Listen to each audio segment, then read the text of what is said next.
Ce soir, j'ai décidé de passer un moment seul avec les étoiles. Juste mes yeux et l'immensité du ciel. Sans télescope, ni jumelles, ni aucun autre matériel entre nous. Ce soir, je ne veux pas non plus analyser le ciel ou faire appel à quelque connaissance que ce soit. Je ne veux pas repérer les constellations, ni les planètes, ni même l'étoile polaire. Même si bon, c'est vrai que c'est devenu automatique dès que je lève les yeux au ciel. Ce soir, je ne veux qu'une seule chose, me dire que c'est beau. Et attention, quand je dis me dire que c'est beau, je veux plutôt dire ressentir que c'est beau. Dans ce monde où les connaissances sont valorisées plus que tout, encore plus dans le milieu de l'astro, je veux ressentir la beauté de l'univers et non l'intellectualiser.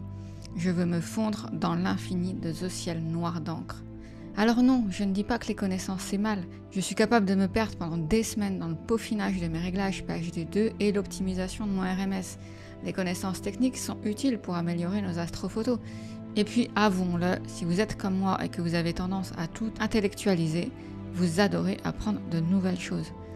Mais l'astro, ce n'est pas juste des connaissances. C'est pas à celui qui aura le RMS le plus bas ou une photo avec le meilleur SNR. Parfois, ça fait du bien de se rappeler ça, de se rappeler pourquoi on pratique cette passion au départ. Et pour moi, tout part d'un sentiment.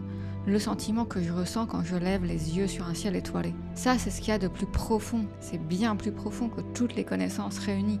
Et cette sensation, c'est ce qui résonne au fond de notre être. L'été est justement la période la plus propice pour renouer avec cette partie de l'astro et de nous-mêmes, parce qu'il fait bon et que c'est agréable de juste flâner dehors. Pour moi, c'est le moment où je m'installe dans mon hamac et j'observe tous ces petits points lumineux au-dessus de ma tête. J'essaie d'imaginer la distance qui m'en sépare et je me sens toute petite sur notre petite bille bleue perdue au milieu de l'univers. Alors cette vidéo n'est pas une leçon de morale, elle n'est pas là pour dire que l'astro c'était mieux avant, ni même que les vrais sont les Dobsoniens sans Gotou. Non, ce n'est pas ce que je pense. Les avancées de ces dernières années ont permis de démocratiser et de simplifier l'astro et c'est une bonne chose. J'adore contrôler mon télescope alors que je suis dans mon canapé, au chaud, devant un bon film.